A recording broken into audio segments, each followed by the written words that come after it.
जो लोग शत्रुओं से संतप्त हैं, पर ये अगल बगल के बहुत परेशान करते हैं, जिन्हें आप क्या कहेंगे, पड़ोसी, तो बड़ी सुंदर बात कही गई है। इसमें कहा गया है दुश्मन को परास्त करने के, वो मरेगा नहीं, उसकी बुद्धि के विचार बदल जाएंगे। इसके लिए भगवान शिव के ऊपर तेल की धारा छोड़ी जाती है। तेल भी दो तरह का है, एक पीली सरसों आती है और एक काली सरसों आती है। दोनों देखी होंगी आपने। काली सरसों से शंकर का अभिषेक कर दो तो रोग समाप्त हो जाते हैं, और पीली सरसों से अभिषेक कर दो तो दुश्मन, भगवान करे वो शरीर से समाप्त न हो, बुद्धि बदल जाए।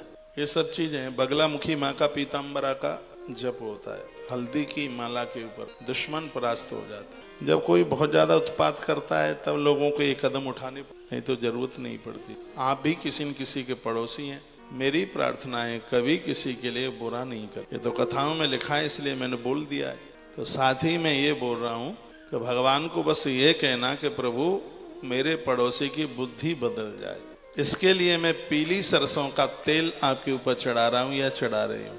उनके परिवार को कुशल रखना, बस उसकी बुद्धि परिवर्तित कर देना, उसकी बुद्धि बदल देना, वो कभी किसी के लिए बुरा ना करे, ये संकल्प में बोलना है। काली सरसों के तेल के द्वारा बीमारियां समाप्त होती हैं, ये सब लिखा है। सुगंधित तेल, भगवान को तेल सुगंधित नहीं चढ़ा सकते तो इत्र लगा सकते हैं। रुई में इत्र, इससे संसार के भोगों की प्राप्ति, वस्तुएं मिलती हैं। 16 उपचारों में और ये इत्र भी भगवान को चढ़ाया जाता है। ये महामृत्युंजय मंत्र से चढ़ाते हैं।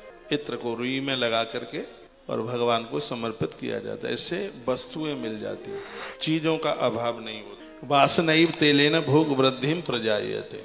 वासन तेल उसे कहते हैं जिसमें बदबू नहीं आती, दुर्गंध नहीं आती किसी भी प्रकार की, इसलिए संस्कृत का शब्द है वासेन तेल, जो दुर्गंध रहित है, वासेन कहते हैं उसको, जिसमें वास नहीं है किसी भी प्रकार। फिर आगे बात कही गई है, मृत्यु के समय पर पांव में कांटा लगे इतना भी कष्ट ना हो तो एक काम कर लेना, मेरा निवेदन है। और घर में जो वृद्ध हैं उनके लिए जरूर करना। जो 2-4 साल के, 1 साल के मेहमान हैं, बिल्कुल बूढ़े हैं, प्राण निकलने पर बिल्कुल कष्ट नहीं होगा यदि शंकर जी को एक चीज आप प्रत्येक दिन चढ़ाते हैं। वो क्या है, वो आपको पता है, बस मैं याद दिला रहा हूं। वो क्या है, धारा गंगा जलशैव भुक्ति मुक्ति फल प्रदा। वो गंगा की धारा है, वो गंगा जल है। महादेव के ऊपर यदि गंगा जल चढ़ाया जावे तो मृत्यु के समय पर जीव को कोई कष्ट नहीं हो। मेरी भाषा समझ में आ रही है? ये बात कहाँ लिखी है? ये रुद्र संहिता के 6 खंड के अध्याय नंबर 14 के श्लोक नंबर 81 नंबर के श्लोक में भगवान व्यास ने इस बात का जिक्र किया है। भगवान महादेव के ऊपर आप गंगा जल चढ़ाते हैं। लोग बड़े पगले हो गए हैं, कांवड़ वालों की बड़ी वो निंदा करते हैं और पता नहीं क्या क्या बोलते हैं। कावड़ के प्रमाण है, कावड़ के कहते हैं क्या होता है कावड़ बावड़, ये क्या है।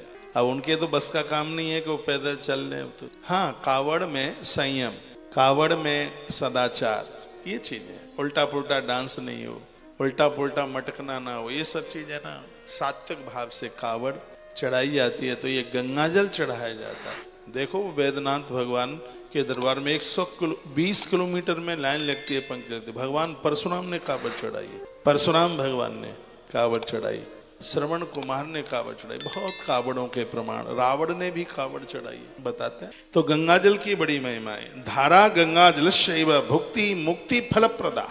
ये भुक्ति और मुक्ति को देने वाला है, क्या है, उसका नाम है गंगा जल। तो कुछ भी नहीं आता है तो ओम नमः शिवाय, ओम नमः शिवाय मंत्र का जप करते हुए भगवान शिव का पूजन कीजिए। भगवान महादेव सब कुछ दे देंगे, किसी भी चीज की कमी नहीं रहने देंगे। आइए